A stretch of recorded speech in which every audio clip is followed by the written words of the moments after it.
Hello, everybody, and welcome to the Magical Learning Podcast. This is a podcast where we like to talk to experts and break down their area of expertise. But we're coming from a training and facilitation lens. Magical Learning has been running for over 25 years as a training and facilitation company, and it's worked with international experts like Robin Sharma and John Mattone. Today, we're going to be talking to a different expert, but before we get to them, let's check in with the regular team and see what has been up. So, Leggers, you were actually the first one on this call today. How are you going? Our graphic design, animation expert. Yeah, I'm good this week. Actually been doing a bit of graphic design and animation work this week for Jez's personal podcast, Hypotheticals. So new intro animation and cover art coming very soon. And have also been building a website for our cousin, Emma Fenton, for her new business, Emma Fenton Therapy. So if you're in Australia and looking for a telehealth therapist, you can look on her new website, emmaftherapy.com. So that's just a little plug for her. and just, but yeah, so that's basically been my week, just wrapping up my little side projects. So has been pretty good. Yeah. Awesome. Thanks, Leggers. Danette, our director of learning, how are you going this week? Yeah, good, Jez. I've been down at Mum and Dad's most of this week and am about to head home tomorrow. So I'll have a couple of days at home and then I start a Sydney, Perth and Melbourne jaunt for the next 2 weeks. So next weekend, next week I'll probably be in Canberra actually on Friday, and then the following I'll be hopefully in person with you guys. Wow, exciting in person, very exciting. Not separated by the beautiful technology of Riverside, which is what we record our podcast on for listeners and viewers. And our guest today, Dom Thurbon, how are you going? How's your week? Mate, I'm having a cracking week, actually. Also, can I say, by the way, I love the family vibe. So I run a business with my wife, and the last technology company I ran, my brother was the CTO and my brother-in-law was the CEO. This sounds like such a nepotistic. Those people are also incredibly qualified and they've all got PhDs in their respective fields. But I feel like I'm coming home on a Friday afternoon. I feel like this should be done over a barbecue. But my week has been sensational. I was down in on the Mornington Peninsula for 2 days with 10 CEOs in a kind of like an industry roundtable, and it was absolutely delightful. And we got a really long way with conversations. But I did then spend 3 hours on the tarmac at Melbourne Airport yesterday as all the flights into Sydney got diverted to Canberra for the apocalyptic weather we had. But other than that, sensational week. Well, it sounds like some highs and lows there, Dom. Highs amongst people and the lows, of course, of Melbourne Airport, which is, hit or miss at the best of times. But Dom, I'm glad we don't have a barbecue because I feel like this would become the Magical Burning podcast based on my cooking skills. There you go. That is unbelievable. I like that. There we go. We're cooking. You've described already an amazing and interesting week, and there's so many things we can pick apart there. But I think let's start here. For people that are being introduced to you for the first time, Dom, do you want to tell us a little bit about yourself and what you do?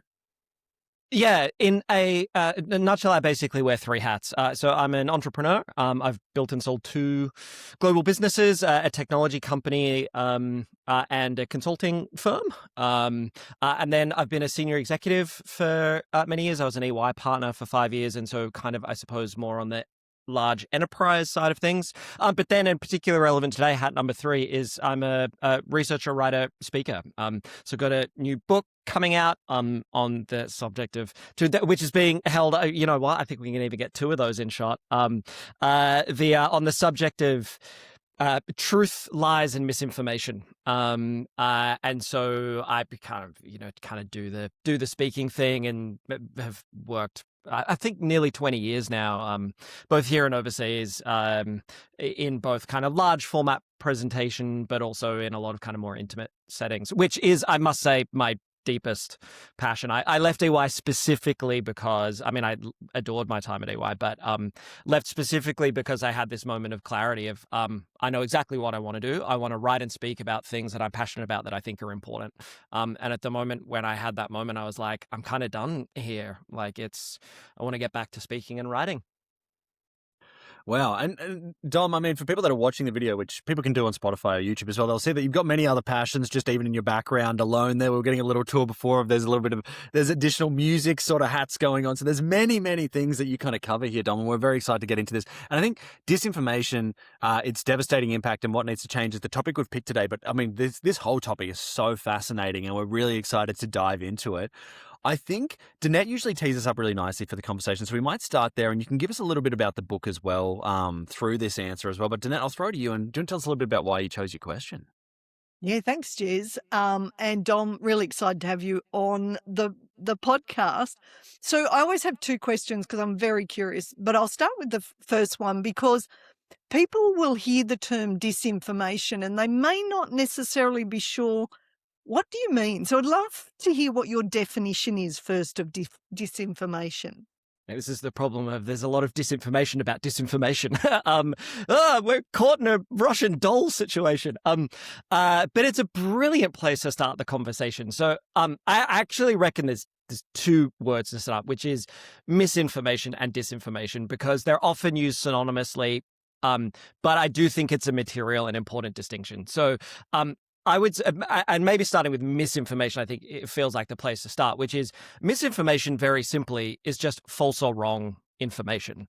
Obviously, you can double click on that and there's many more subtleties to be had about, well, what about like genuine mistakes? What about misunderstandings? And that's an interesting conversation. But quite simply, misinformation is just false or wrong information. So like last year when Choice did an investigation, which you guys probably saw, and they looked at 20 different sunscreens and they found that only 4 of them had the FPS that they advertised. And then it turns out that the companies were just as surprised as everyone else about that. That it all came out of like one dodgy lab in Germany, and the companies are like, oh my God, we've been putting the wrong SPF. I mean, to be clear, it was very wrong. They were advertising SPF 50. The SPF was 4, which not great. Classic case of misinformation, right? And you could debate about whether or not they should have known better and all that kind of stuff. And spoiler alert, they freaking should have known better. So misinformation, just wrong or false information. Disinformation, on the other hand, is deliberately false or wrong information. Spread specifically with the intent to deceive. And so, if they had have known about the SPF and they deliberately set out to mislead the market, which I don't believe is what happened there, and it really doesn't seem to be at all what happened there. I think that would be disinformation, or that technically would be disinformation. And so both are everywhere.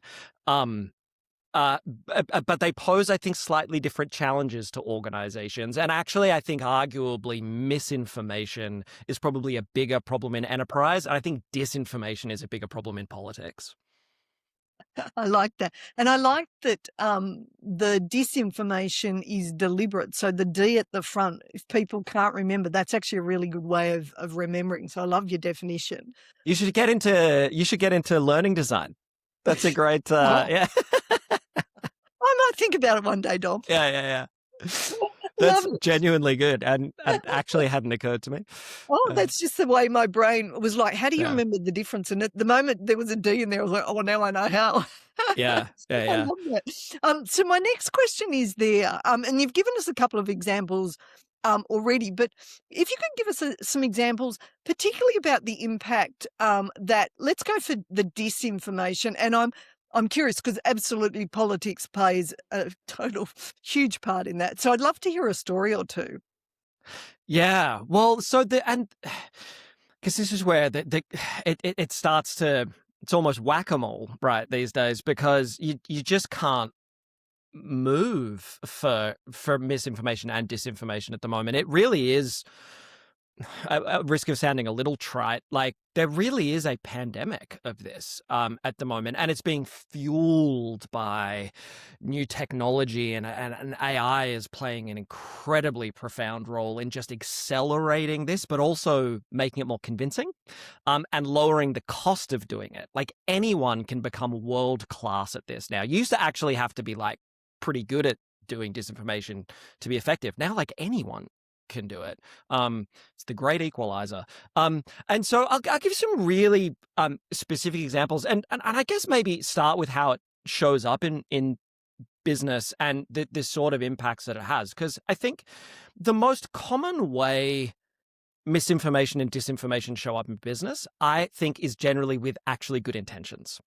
And so I was thinking about this in a conversation with the CEO the other day, because he just asked me what's the most common type of disinformation that shows up in business. And I think it's well-intentioned white lies. So and I reckon every listener would have been in this situation if they're running an organization or they're a manager or a leader, right? You think of those moments where someone brings you a piece of work and they go, hey, what do you think of this? And you look at it and you read it, and maybe you're very, very busy, or maybe you are like, you really like this person, and your answer is, oh, that's great.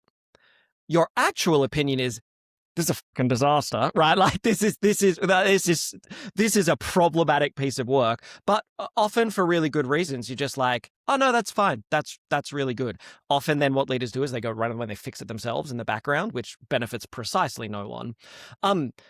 That's a really well-intentioned thing, generally a really well-intentioned thing for someone to do, but it is disinformation. Yeah. You know the work isn't up to scratch. No, I mean, this sounds like such a benign, low stakes thing, because we could get into the conversation about how like social media is destroying democracy, and that is also disinformation. But in these like really benign seeming day-to-day moments, our unhealthy relationship to the truth, it's really useful to start thinking about that as a micro moment of mis or disinformation. Because we know what happens with that, right? That person misses a really important moment of feedback. That means they keep bringing you that sort of work. All of a sudden, now they've got a performance issue where really you've got a management issue, right? Of this, if we just had a small conversation 6 weeks ago, we wouldn't have been having a big one today. And so, like I say, that's an incredibly small and benign example, but it's really useful once you start seeing the world through the lens of, if it's false and misleading information and you've done it deliberately, that's disinformation. You just become a super spreader of disinformation, even though your intentions are really good in that moment. Yeah. So that's one very small example. example. If you've got another one, love to hear that too. That was just such a great example for people to reflect on, rather than having that little bit more difficult conversation at the start. So that's great. Thank you. Yeah, and that's how it shows up, right? And so much of, I mean, and I talk about this at great length in the book. There's this really interesting distinction in the way researchers talk about truth and lies. So when researchers, and I mean like across disciplines, right? Management, business, learning, science, like when people, behavioral economics, when people talk about lying, right? They study it as a behavior, right? So they go, well, like, what are the conditions under which people lie? Like, why do people do this thing called lying? When they study truth, generally speaking, they study it conceptually. It's philosophers, and they're like, what is truth? And who owns truth? And it's almost like lying's a behavior, but truth is a concept. And what I try to get to in the book, and it's literally on the front cover, is a conversation about making truth. Yeah, there it is. It's a conversation about making truth happen. So in that, because the benefits to organizations and leaders and managers don't accrue when we simply don't lie. They accrue when we do truth, right? And they're not the same thing. In that moment, if that manager simply said nothing, right? So what do you think of this work? And you just like go, oh, sorry, I just got to grab a coffee, right? So you don't say anything. You haven't lied. You haven't spread misinformation, but you also haven't made truth happen. And they can be just as damaging. In fact, sometimes in organizations, I think the most common problem isn't that everyone's running around lying, because we can't, like, there's not many psychos out there who just run around like lying pathologically all the time. But there's a lot of us, and I do mean us, right? Because every single one of us do this. Some more than others, but every one of us do this, right? Which is, in that moment, we don't find the way to make truth happen. And that's where the magic accrues for organizations, to not just not lie, but to make truth happen. I love that answer. And yeah, to think about workplaces where they do that, and just like the flow on or the ripple effects of that is magnificent or magical.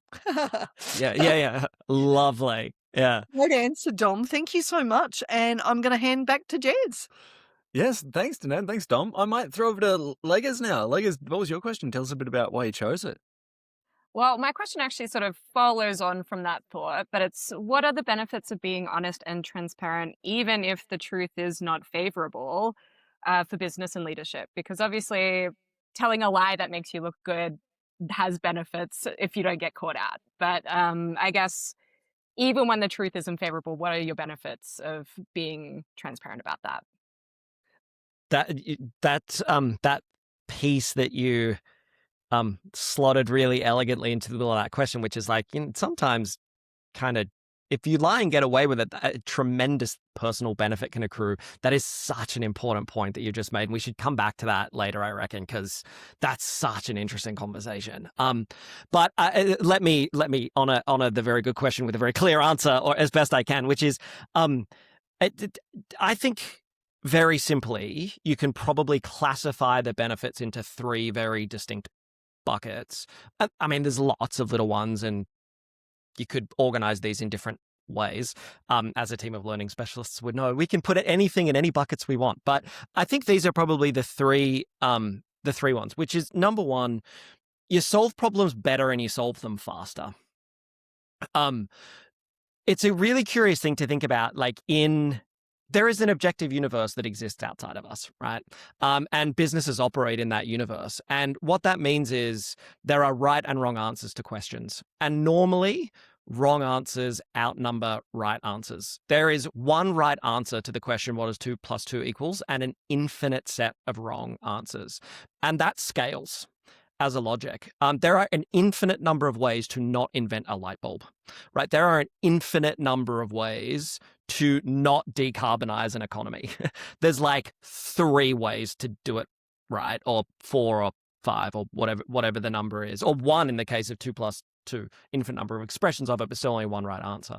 And so as soon as you start viewing businesses as a hypothesis about the world, which is, I think, what they really are, right? When you say, I have a product and this product solves your problem, you are making a claim about the universe. And when you're in a business and you go, man, we've got a problem with our product, that is subject to those same things. And so, like Pat Doyle, right? I don't know if you guys know the story of Pat Doyle, but he was the CEO of Domino's, and he gets appointed in 2010 when they are about to go like out of business backwards, right? Like they were in dire straits. They had they were last in taste tests, not against other pizza brands, but against every other fast food company in the country, right? So that puts them below like Chuck E. Cheese. And as someone once said, and this is a quote, nothing good ever came out of Chuck E. Cheese. And I think that quote might have actually been from a former CEO of Chuck E. Cheese, but it's neither here nor there. So like they are in dire straits, right? And he comes into the business, and in his opening gambit, he's like, we are telling ourselves every story about why we're failing except the true one, which is that our pizza sucks. And until we have what he called a radically honest conversation, we're just not going to fix the pizza. And it's worth noting that in the decade that followed Pat Doyle's appointment, and an incredibly ambitious strategy, by the way, which included, you talk about making truth happen, included putting himself in a TV commercial that they ran at the Super Bowl, where he held up pictures that customers had sent of disastrously bad Domino's pizzas and read the terrible reviews of them in an ad at halftime at the Super Bowl and went, I'm just really sorry on behalf of the company, and you deserve better. They put his picture and pictures of Frankenfood from Domino's on billboards in Times Square. Like they went bananas with making truth happen. And the bit that a lot of people don't know about this is that over the period of his tenure, the stock market performance of Domino's outperformed Tesla, Amazon, Google, Apple, and Netflix. They beat every Silicon Valley darling over his time as tenure because someone was willing to stand up and go, guys, our pizza tastes like shit. And until we have that conversation, we're simply not going to solve the problem. The case study is a fascinating one. I won't bore you all with it now, but so you solve problems better and you solve them faster. I'm just conscious that took like 5 minutes and it was answer 1 of 3. So maybe I should just shut up there for a sec.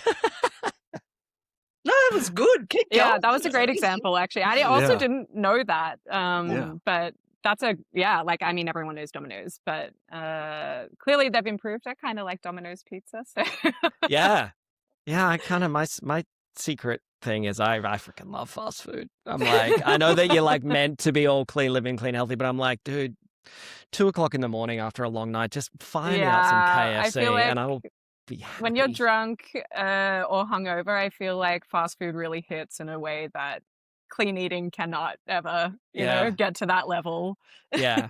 I'm not going to, like, with the greatest of respect, I'm not going to Soul Origin after a night out. Do you know what I mean? It's like, oh yeah, just love a green goddess at 3 a.m. Delicious. All my daily fiber and nutrients. It's like, no, I'm after salts, fats, and carbs. Yeah. Something I can carry back into karaoke is what I need. I reckon we should hear the other two. Well, let me do those much more efficiently then. Which is, I would say the second thing you get is you increase the quality of engagement and the quality of your culture. And I think a lot of this accrues because of the things you have to do in order to get an honest culture. So, speaking up and being honest is really scary, right? Like in fact, data from flight decks of doomed aircraft that show how much co-pilots won't speak up to a senior captain to tell the truth, even when the plane is going down. It's like people would rather crash into a mountain than speak up and tell the truth, quite literally. And so what you obviously need to make truth happen is psychological safety in an organization. And so that psychological safety comes with a whole bunch of other benefits to organizations. And so I think some of the benefits like that accrue, when you talk about the benefits of being honest and being transparent, some of the things like that accrue because of all the other things you have to have in place to make the honesty happen. But then the third one, which is my favorite one, is it stops small things turning into big things. We have enough big problems in companies without letting small ones join the list of big ones.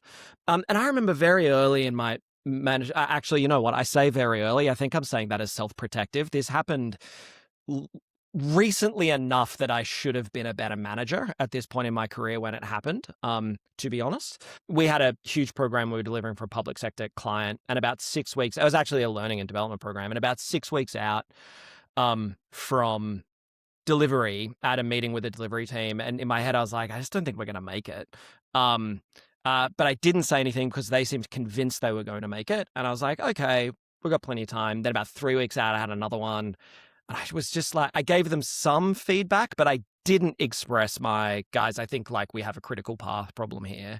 And then you know exactly how this story ends, right? Like about a week out, I have the meeting where it's clear they're not going to make it, but now they're panicked so much, I'm worried that if I say my piece, I'm just going to panic them more. So I stay quiet again. This is such bad management on my part.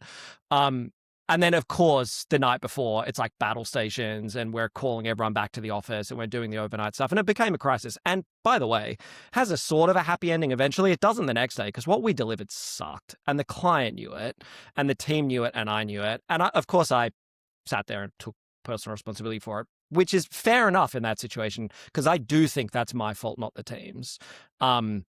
I should have managed that better is, I think, the fair analysis of that. And I should have been honest early.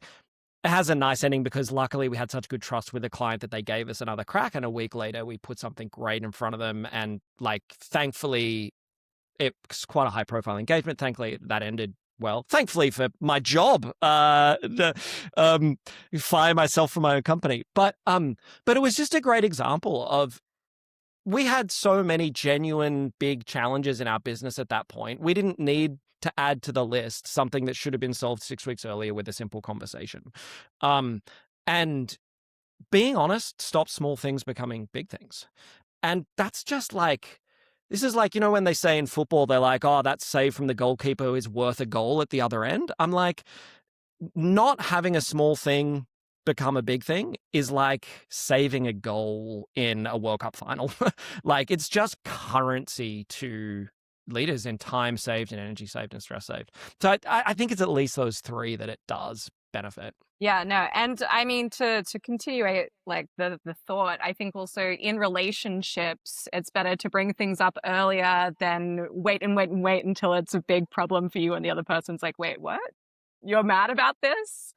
So I think, useful for all sort of departments of life to sort of be truthful and instigate that sort of radical honesty. So yeah, great points. Thank you for that. I feel like we should dig into the relationship conversation. Like, is there anything we want to talk about here? Oh, We could past relationships. Yeah. We've learnt our lessons, but it's been a painful one, over the years. Some of us have learned our lessons, but I really resonate with what you just said. Really resonates with me. I have a real tendency, I think, in my personal life to save up what could be fairly benign personal conversations until I'm angry enough that it kind of comes flowing out of me. And I think, trained myself out of that to some extent over the years. But like, it's a really important moment of self-discovery and self-clarity to have the little difficult conversation now so you don't have an explosion later. Like, nip it in the bud sort of a vibe. But yeah, no, I think also works in business settings. So, good across the board. As it goes in business, so it goes in relationships. That's or is it the other way around? I guess vice versa, as they go into each other.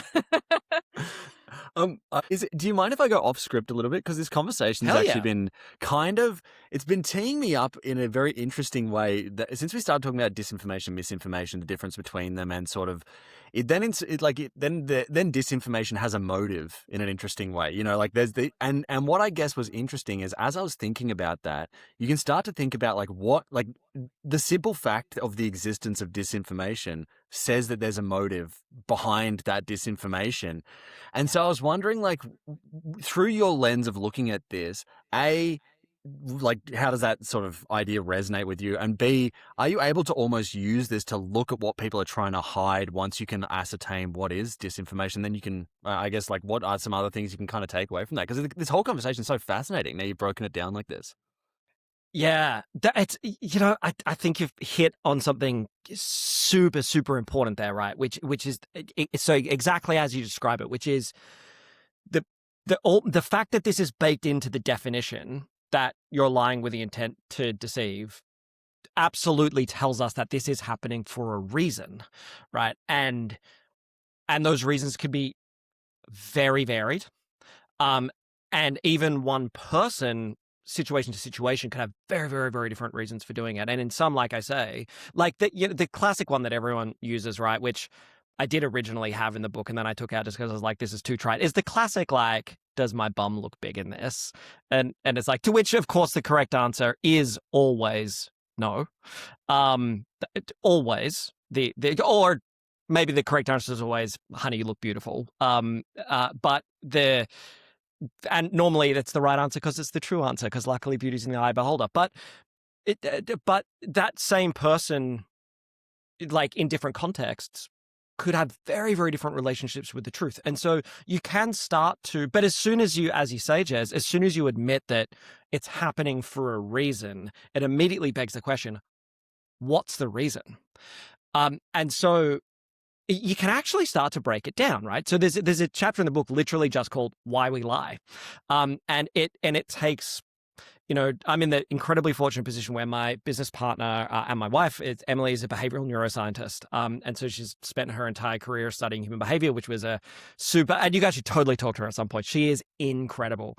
Maybe we could do a real family episode, get the whole thing on. My sister just got back from the World Economic Forum. She was at Davos. We could get Liz on. My wife would just do Let's do it. A Fenton Menzies Thurbon family barbecue extravaganza. Let's do it. I love it. But and so you can start to break down the reasons, right? And so some of them are obvious, right? So we lie for profit. We absolutely lie for profit. With varying degrees of severity. Sometimes we lie for social status. So when you look at conspiracy theories, there's a model called the social theory of conspiracy theories, which suggests that most people don't join a social group that has a fringe conspiracy belief because they believe it. They believe it so they can join the group, right? So, because being a flat earther might make you look like a maniac in most parts of the world, it makes you look like a freaking legend at the Flat Earth Conference, right? And so sometimes we do disinformation and lies specifically because it protects or promotes a social status. This happens in businesses all the time, right? You start to believe your own PR because you need to in the organization. It becomes your own thing. But then some reasons are really benign, right? And this is where there is a really pronounced gender difference. So typically, there's a lot of debate about whether the gender thing is causal or correlative here, and I'm not. I don't know the psychology well enough to have an informed opinion on that, but it's descriptively this is very accurate, which is men and women lie about the same amount, but they tell very, very different lies. So men are much, much more likely to tell a lie that benefits themselves. Women are much, much, much more likely to tell lies that benefit other people. So, or benefit themselves and other people. So there's three types of lie. There's a selfish lie that benefits me. There's an altruistic lie, benefits other people. And then there's a Pareto lie, which is, well, it does benefit me, but it also benefits other people. So white lies and Pareto lies, women are much more likely to tell them. Selfish lies, men are much more likely to tell them. So there's a little bit of gender difference there, and I have no theory as to why that is. But man, you crack open the lid, Jez, on this question of why does it happen and what are the motives? And you start to get a very different view, I think, of like why people do this. Yeah. Yeah, and I mean it's cracked. Even just what you're talking about then with the flat Earth, I think it's just cracked open so much for me about. It explains why criticism of that movement results in anger. You know, is because it's an identity trait. So you're attacking their identity. It's so fascinating. Like it's really fascinating as we're starting to dive into the weeds of this. How much it explains things that seem confusing sometimes. You know. Yeah, and Jez, you can take that one step further. You can actually track the more a group gets criticized, the deeper their beliefs get held. It's literally called so it's described in the psychological literature as I'm going to get this wrong, but it's basically they adopt and deepen their beliefs defensively. So when it feels like you're not attacking my beliefs, you're attacking my sisterhood, my brotherhood. Mm-hmm. And they dig in, and people are much more likely, for instance, to take on conspiracy beliefs if, for instance, they've just been on the losing side of an election, or they've just been become marginalized in society. It becomes this we band together around these beliefs as from protective social identity perspective. Yeah. And I think just Wow. to like add on to that, Yeah. like that's kind of what cults do, because I've been doing a lot of research for like a TV show about cults. I thought you were going to say because I've been in them for my whole life. But I think cults are very interesting. But I think like the more that the outside world seems to not accept you as a person, it seems harder to leave as well. Because if you leave, not only are you ostracized from the group that was your in-group before, and now you're out of it, but also the outside world kind of thinks you're a bit weird because you were part of that in-group. And so it's very insulating because it feels as if, well, if I leave, I'm not accepted. And here I feel like I have a place. And people love community and often don't have community in many forms. And so when they get one that makes them feel good, I think that generally tends to get people to stay and, you know, settle into that sort of belief deeper, I guess. And that's, you know, can help with the leaders manipulating people as well. So I love a bit of cult psychology, but that was sort of giving my, like, I was like, that sort of sounds along the lines of that as well. But yeah, but you're right. And one of the things I hope it certainly writing this part of the book, one of the effects it had on me personally was, it gave me a lot more, I think, of a sense of empathy and, I guess just empathy and understanding, just to try to put yourself in the position of, because we're all doing it in our own way, I think. Like, it's not like, well, conspiracy theorists have this one set of psychology and like we're all normal and they're not. It's like we're all subject to these same forces all the time. And some of the ways it comes up, and it's you know, it's interesting. I know, like, just to pick up on the family theme, right? This manifests in really interesting ways. So you look at court cases where members of families are like a person is accused of a really heinous crime, right? And the family members, regardless of this, not all the time, but in many situations, family members will simply not be able to countenance the idea that the person in their family, which in this case may as well call it their cult, their in-group, their whatever. The fact is, it's their social group is the point. In this case, it's a family. It could be a church. It could be a business. It could be a sports club. It could be a whatever. The literature is incredibly clear on this. We are more likely to believe positive things about our in-group. We are less likely to believe negative things about our in-group. We are more likely to believe negative things about out-groups. And this is a natural, reflexive thing that every single one of us has. And obviously the evolutionary foundations of it are super obvious, right? Like, and so I do think starting to realize that some of these groups that it's so easy to just form a judgmentally negative view of, or to get almost frustrated with. The one I struggle with is vaccine kind of deniers, for want of a better word, like proponents of vaccine misinformation, who are literally killing people, right? And the data are incredibly clear on that. Measles cases are back in Australia. 21 out of 36 countries, coverage rates for diphtheria, whooping cough, measles are all on the decline. America's about to lose its measles-free status. Like it's terrible. And my blood boils with stuff like that, because there's 156 million kids whose lives have been saved since the Essential Program on Immunization has been launched. And off the back of two very deliberate pieces of disinformation in the 1990s, we now have the anti-vax movement. And it's killing people. It's people are entitled to whatever beliefs and opinions they want, but the fact that we all need to share is that it's killing people. And my blood boils at it, but to try to dig really deep and to remind myself that having that belief doesn't make you a bad person. It makes you wrong. We can say that empirically. We know scientifically, provably, empirically, it makes you wrong, but everyone's wrong about stuff all the time. I'm wrong about stuff every day. And trying to have just that sympathetic view of there are reasons why people are adopting these beliefs, and it's not always or even frequently because they're assholes or because they're horrible or because they're like, it's social dynamics, it's social identity, it's human vulnerability and frailty. Sometimes it's simply lack of access to good information. Sometimes it's genuine mistake. There's a complex set of reasons why. But I think learning to park the judgmentalism that comes with it so much is incredibly important in finding a way to navigate through this space.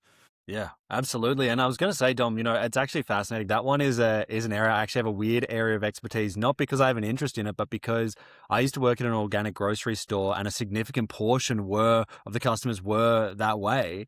Very much. And you find, like, I mean, the thing that I found was the main thing for me, most of it was either a general distrust of establishments or a general sense of wanting to be healthy and being very specific about what they're putting in their body. Like that was the general two things that I heard, mostly because, actually at an organic grocery store, it's like, I would say about 50% of people are deep into conspiracy theories. So I heard a lot of them, but this was the general, like I did ask people about these things, and this was the general feedback I kind of got. Yeah. But those two reasons, right? Which is, well, I have a general distrust in authority. Can you blame anyone these days for having a general distrust in authority? Like, this is where the problems become self-compounding, right? It's like people talk about, there's like an absence of trust in institutions. Maybe that's because for the last 20 years, institutions have been lying to people, abusing people, like setting up systems that have driven like massively increased wealth inequality, talking through one side of their face about like how AI is going to be the next great tool, but don't worry, your jobs aren't going to be at risk, while then literally coming out yesterday and saying we're going to be firing 30% of our workforce, as Zubin Apu from WiseTech did like 2 days ago. Like it's so fair to have this low level of trust, and then can you really begrudge someone wanting to be careful about what they put in their bodies? Like, they're so understandable. And so we have to grapple with that. Yeah. I mean, because like Yeah, exactly. Because I'm someone that, like, I'm very pro science. I had a new scientist subscription and stuff while I was there, but I was just always fascinated by like how people get to this, Yeah. like who otherwise seem like very normal people to me. I'm just like, why do we have this fundamental difference? And then I was like, okay, I guess like I don't disagree with those things. I disagree with the outcome that it creates, but I don't disagree with their fundamental reasons for doing this. Well, Dom, I was going to say we haven't got to a lot of the questions, but that's okay. That's always a good sign. It means our conversation went to many different places that we wanted to take it. I might grab some final thoughts now, and I'll start with Leggers here. Leggers, did you have any final thoughts on today's conversation? Oh, I mean, honestly, great conversation. I feel like we've sort of gone into the tangents and sort of dug around, which has been nice and fun. But yeah, no, I don't know if there's been like one thing that's really stood out, but I feel like for me, it's been really interesting to talk about disinformation in a time where it's sort of prolific in our sort of society at the moment. And, you got AI that creates visuals that are disinformation. And that's something that we haven't really had before, because visuals used to sort of be the verification of this thing really happened, this person really said this, whatever. And now who can say unless you've got a really keen eye? So I think like we'll be entering an era where it's going to be more of a problem. So I think it'll be really good to maybe reflect on, yeah, like, as you've said, the benefits of not being dishonest about things and coming to like situations with like the absolute truth and radical honesty. Like, I think that will be sort of a really defining thing that people are doing, I guess, in opposition with all the disinformation that will sort of be increasing. So I think, yeah, really great conversation. I had a lot of fun. And yeah, I hope to see you on another one of our podcasts in the future. Hell yeah. Yes, for the Magical Learning Barbecue podcast with the Yeah, the family family edition. reunion. Yeah. That would Yeah. genuinely be super fun. Yeah, I think we should do Yeah. it. Why not? It's fun. I mean, this Yeah. this podcast loves having many people on it, so I think we could probably make Yeah. it work. We'll work it into Yeah, a future absolutely. episode. Danette, did you have any final thoughts on today's conversation? Yes. So one, awesome book. And two, I love this conversation. I love those 3 points that you made in the middle. And I really was fascinated about what researchers do when they look at lies compared to the truth, because obviously they're very different lenses.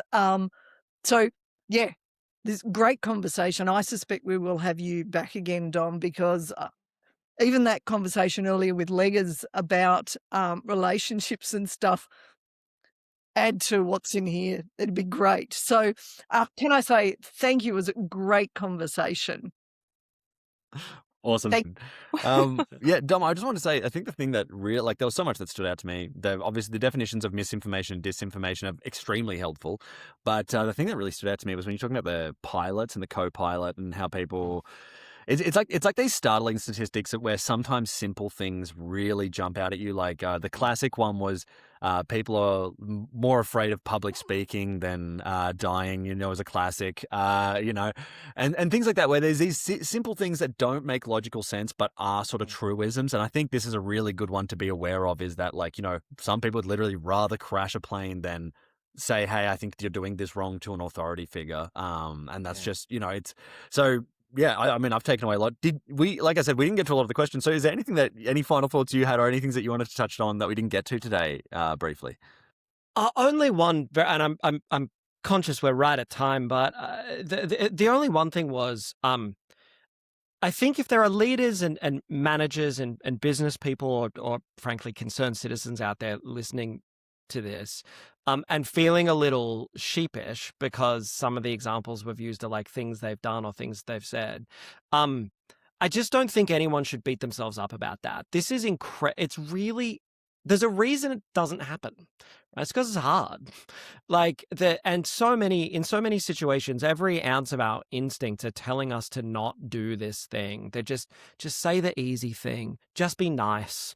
Just be polite. Of course, you can be nice and polite and truthful, but it feels hard to walk that line sometimes. And so I do really think we need to be careful about beating ourselves up emotionally about it. But I do think we have to raise our collective standards. Like, I've lied about stuff. I've been wrong about stuff. all the time. We all have. And there's a whole chapter in my book literally titled "The Biggest Lie Ever Told," which really is a story for another day that involves me lying about being able to speak Russian so I could get a part in a Bollywood film. But it was fine. It worked fine. I made up words that sounded Russian and everyone was happy. It turns out no one in the studio spoke Russian. I was fine. But like not my finest hour. But it's difficult and it's hard, but I think we should still raise our collective standards and hold ourselves first to the standard that we want to see, because it's very easy to be annoyed about all the information and all the disinformation and misinformation lies out there. It's much harder to be brutal with ourselves, holding ourselves to that same standard. But if we could just do that, would make an amazing impact, an amazing difference. I think that was my only final thought. No, that's a great place to leave us on. Legas, you look like you're about Wait, to say something. I got something. For those of for people that struggle with giving like feedback to others because it feels really awkward. I was doing this script writing course, and the guy David Weiss, he basically taught us that like a really great way to give feedback is to do it sort of in a sandwich of 2 compliments on the outside and then the feedback in the middle. And so it sort of leaves the person, it makes them feel good at the beginning. They get a little bit of like feedback, and then at the end you make them feel good again.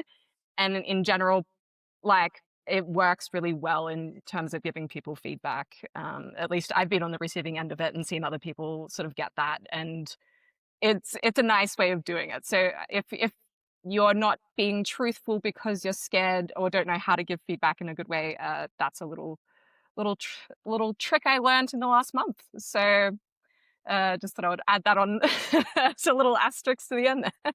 That's a really, really useful framework, right? It's really useful. There's plenty of them, and that's a great place to start. Yeah, definitely. I did once hear it described as the sandwich, which I was like, that's not, don't call it that. No one's going to use it if you call it that, but it is what it is, and it's a great place to start. I think the great thing about today's conversation is we got to see how knowledgeable you are about this whole thing, and we got to really dive into a lot of these conversations. And I'm sure a lot of our listeners and viewers will be interested in sort of reaching out to you and also finding out a bit more about the book. So do you want to tell us where the best place to get the book is, and also where people can reach out to you? Yeah, books in all good bookstores. So if you just Google "To Be Honest" by Dom Thurbon, it'll come up. Buy it at your favorite bookstore. DomThurbon.com for all your stuff. There's the most common question I get asked after presentations is, where can we hear more from you? And so More From Dom is the name of my newsletter and Substack. So you'll find that on Substack. But yeah, I'm on LinkedIn. Feel free to just add me and ping me anytime. And I'm not a hard person to get a hold of. Excellent. Well, those links will be in the description. You can click away there and check out the book and reach out to Dom. Dom, thank you so much for being on. Legas, thank you so much. And Danette, thank you for your great questions. Thank you to everybody that's been sharing and growing this show. We're really happy with the show. And as always, everybody, have a magical week.